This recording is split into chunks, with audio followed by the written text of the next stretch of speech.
This year we're doing a tribute to Chicago on Saturday, which is something I've been wanting to do for a lot of years, and everybody playing on Saturday is from Chicago.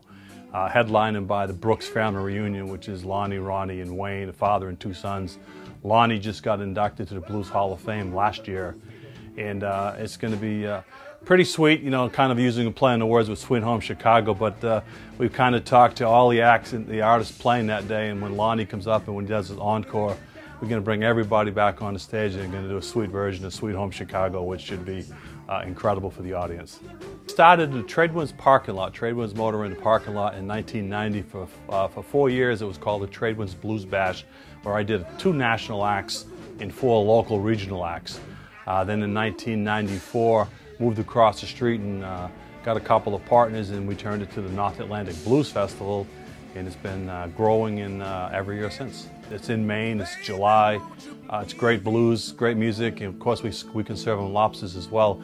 It has a unique little flavor to it, but I think the audience, the artists telling me, I mean, that they come to Rockland because they know the fans are going to be here for them.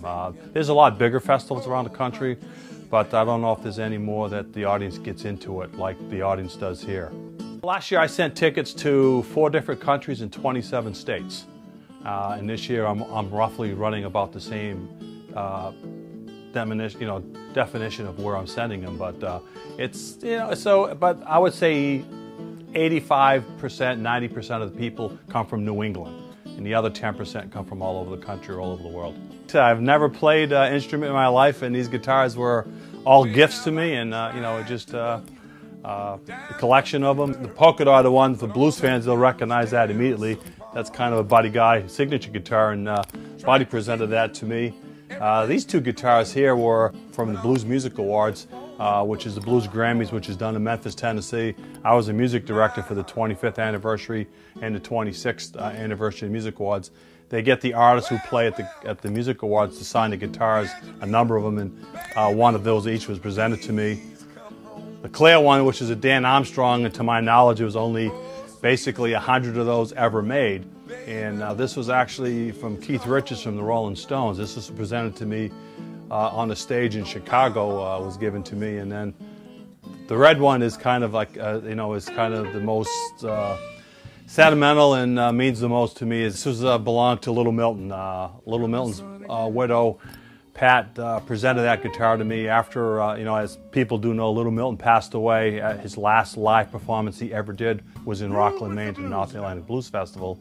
And after he passed, I let Pat know that we had the audio and video of that show, and asked if she'd like it, to do whatever she'd like with it. And she said, well, you have a label, why don't you do it, put it out for me? And I did under certain circumstances. I said I'll do it, but I had her write the liner notes for her husband's last CD. She wrote the liner notes for that CD. And when I brought the CD and DVD out to Las Vegas, just after she looked at it, my wife and I are getting ready to leave, she goes, I have something of Milton's he'd want you to have. And she presented me that guitar, and it, you know, it kind of brought tears to my eyes. I mean, to have Pat give me one of Milton's guitars, it's, you know, it means a lot to me. It still blows my mind. I mean, you know, when other musicians come up here and see that and they say, where'd you get that guitar? I said, it's Little Milton's. They said, what? How'd you get Little Milton's guitar? You know, Pat kind of jokes that I never want to see that on eBay either, but it'll never be. It was a gift to me, and to have, you know, an icon like Little Milton, who was just, you know, one of the greatest soul blues artists to ever live, and to have, you know, Pat say, hey, I wanted you to have this guitar, was just, like you say, it was mind-boggling. When I took that back from Vegas, it did not leave my hands. I mean, it did not go in baggage. I'm here to tell you, that's another good sign for pain. Yeah. When I got home from work this evening, I always need more people, because you always need new fans. I mean, the blues fans and older audience. The average age, you know, to the shows probably is 50 and above. And so by bringing in some of the newer artists in the blues world, we're educating some of the younger audience to come to the blues festival. And that's my audience of the next 10 years from now. So definitely always need new fans. And of course, we've basically kept the ticket prices in the same category, same price range for a number of years. And so as long as we can keep more new people coming, we don't have to raise the ticket prices. And so that's been a good thing. Look on his face. Hey, that woman had left my dog and me.